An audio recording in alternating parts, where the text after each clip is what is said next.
Nah, jadi saya menunjukkan kepada semua orang, ya, siapapun juga yang menonton video ini, makanya saya berharap bahwa kalau saudara menonton video ini, bukan hanya Stephen Tong dan murid-muridnya, bukan hanya Bambang Nursena dan murid-muridnya, bukan hanya Deki Ngadas dan murid-muridnya. Nah, kalau Muri Walianto punya murid, ya bukan hanya Muri Walianto Matalu dengan murid-muridnya, bukan hanya mereka dengan murid-muridnya, bukan. Semua orang.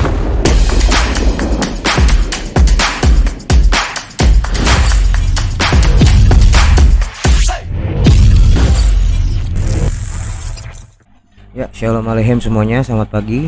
Pagi ini saya coba menanggapi video dari Saudara Rudi dari Layar Teologi ya, dari channel Layar Teologi. Yang sebenarnya saya juga kurang begitu mengikuti Saudara Rudi di channelnya. Tapi kebetulan sebelum video ini saya buat, tidak sengaja mampir di dalam beranda YouTube saya sebuah thumbnail yang cukup eye catching menurut saya ya. Judulnya itu kegilaan, kebrutalan dan kesadisan Tritunggal, tantangan untuk semua penganut doktrin Tritunggal. Seperti itulah judulnya. Tapi sayangnya sepertinya saya telat melihat video tersebut karena video tersebut sudah lama diupload sekitar 2 bulan yang lalu. Jadi kemungkinan besar mungkin tantangannya sudah ditutup. Dan setelah saya cek beranda dari channel beliau dan mencari siapa yang sudah menjawab tantangan tersebut, sepertinya tidak ada ya. Saya yakin dan percaya kalau ada tantangan terbuka seperti itu, terlebih tantangannya dialamatkan ke alamat tertentu dan dengan sedikit nuansa mengeledek, nggak mungkin nggak ada yang merespon. Tapi saya tergelitik untuk merespon isi dari tantangan tersebut ya. Untuk itu mari kita coba lihat sekilas isi tantangannya ya. Mungkin tantangannya saya copy paste dulu ya. Di sini coba saya buat bannernya ini supaya saudara-saudara. Nah, oh tetapi kepotong ya. Ya, saya baca ya. Saudara bisa baca tantangannya di sini. Tantangannya adalah membuktikan adanya Allah Tritunggal dalam seluruh Alkitab. Ya, seluruh Alkitab, Perjanjian Lama dan Perjanjian Baru.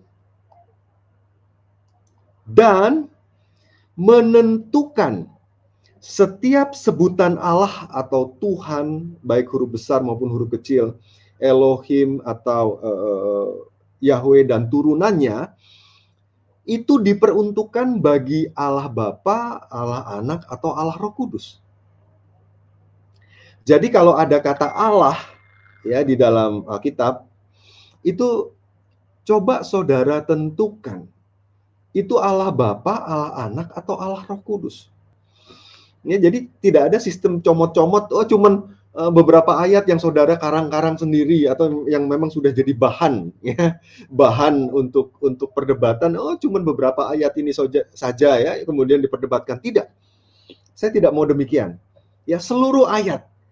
Ya kita nggak kenapa menghabiskan 1 tahun ya untuk melihat seluruh ayat ini. Bener nggak sih doktrin Allah Tritunggal itu?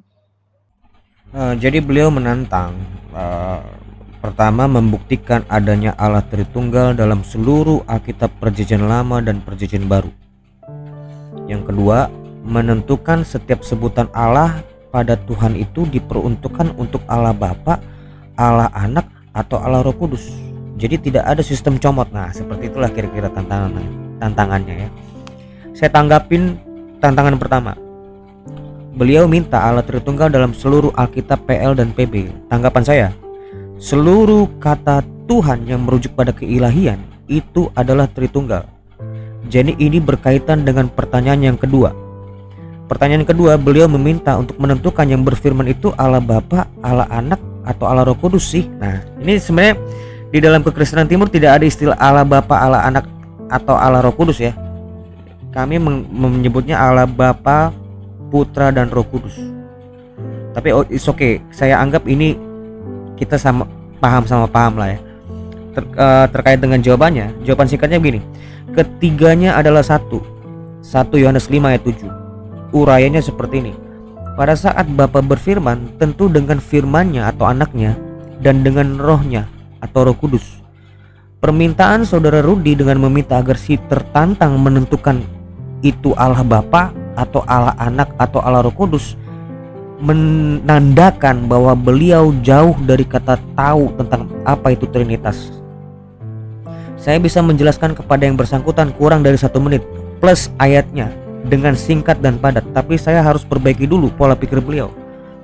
Tritunggal menjelaskan tentang apa yang terdapat di dalam diri Allah yang Esa itu, bahwa di dalam dirinya terdapat firman dan rohnya.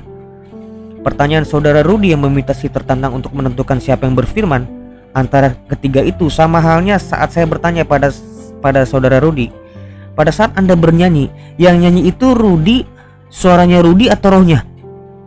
Tentu ketiganya tidak bisa dipisahkan.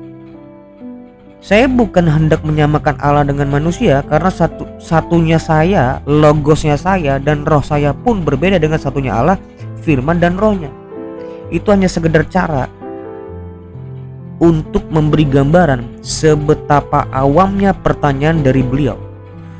Jadi jawabannya begini, Allah berfirman dengan firman dan rohnya, itu jawabannya.